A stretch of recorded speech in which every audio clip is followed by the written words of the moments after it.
Hello everyone, this is David, Fairly Secret Music. Today I'm doing a thread response to Tony, Tainted Lord87.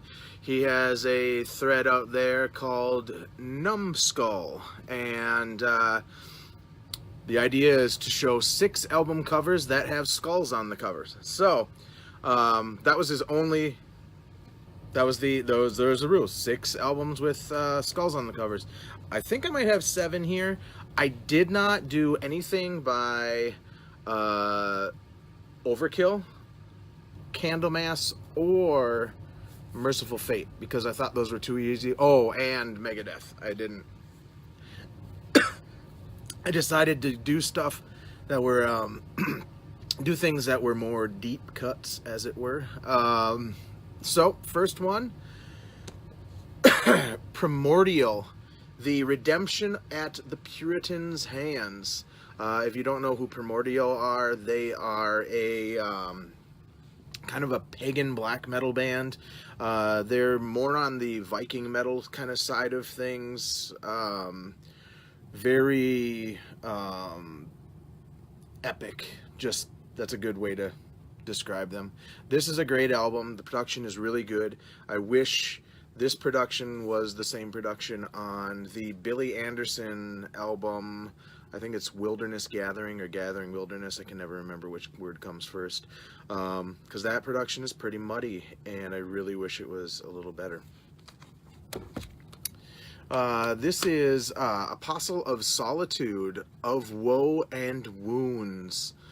And I found out about this band because one of the former members, the former bass player, is a member of the Thrash It Out podcast Facebook group. So he mentioned that he was in the band. I gave it a listen. It's pretty cool doom metal with clean vocals. And I've only listened to it a couple times since I got it, but I recommend it if you really like doom metal and kind of like Candlemass-ish kind of thing, but not exactly. They're on Cruz del Sur. I believe that is the same label that Lord Weird Slow Fay is on, and I know Hammers of Misfortune used to be on that label. They are now on Metal Blade. We got a skull right there. Cathedral, the Garden of Unearthly Delights. This is my favorite Cathedral album. I don't see really people talking about Cathedral all that much on... I'm not part of the VC, I don't think, because I don't do vinyl. We should just be called the music community, in my opinion, but... in the music community or vinyl community or CD community or whatever we're calling it, this is my favorite album by them because the singer, whose name escapes me, what is it? Lee Dorian. This is the one where he comes closest to singing really, really, really well. I think he's a good front man. He's a good vocalist for what they do, but a lot of the times his voice kind of makes me go, I wish he was singing a little bit more melodic.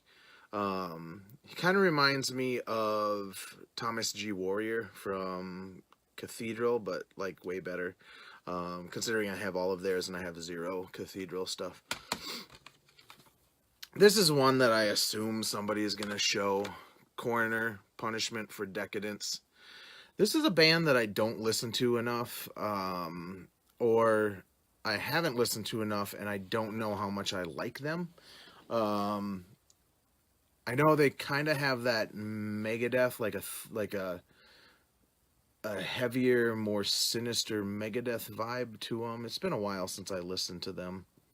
But I remember my friend Mike having this one and Mental Vortex and probably Rest in Peace all in high school and I got into them way later, like in 2007.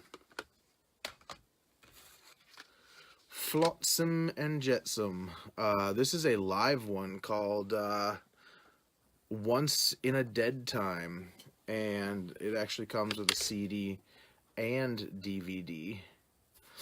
And the track listing on here is amazing. Hammerhead, Me, Master Sleeps, No Place for Disgrace, Doomsday for the Deceiver, Hard on You, Never to Reveal, Escape from Within, I Live You Die. There are a few that I skipped over, but I mean, that is a fantastic set list.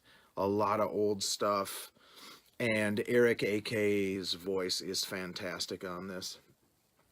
The DVD, I think I've watched it once. It was weird. I used to do this mobile patrol thing where I could go into these buildings when nobody was there and have to go around and check the doors and stuff. But on my lunch break, they had a DVD player with a TV, so I was able to watch the whole show on my lunch break one day. I think that's the only time I've ever watched it.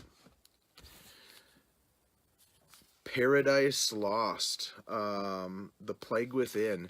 This is a really good older or later period Paradise Lost album.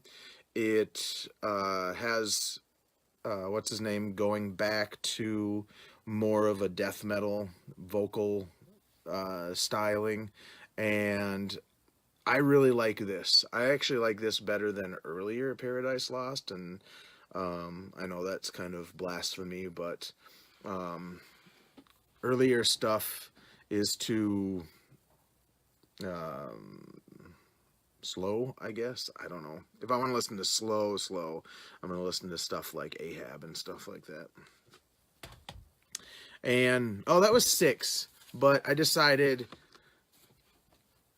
I was going to do Death Human because this is probably one of my favorite albums with a skull on the cover. This is the album that turned me on to death metal.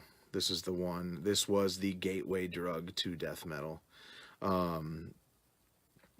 Granted, honorable mentions go to Candlemass, Epicus Doomicus, every Overkill album cover, and the first 2 Megadeth albums, and Melissa by Merciful Fate. But this thing, look at that.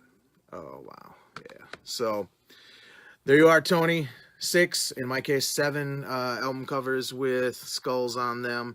Cool thread. The funny thing is, I was thinking, has anybody done a thread with just like the theme of skulls on album covers? And here you are doing it. So I love threads. I love responding to them. And everybody check out Tony. He goes under Tainted Lord 87. All right. Take it easy.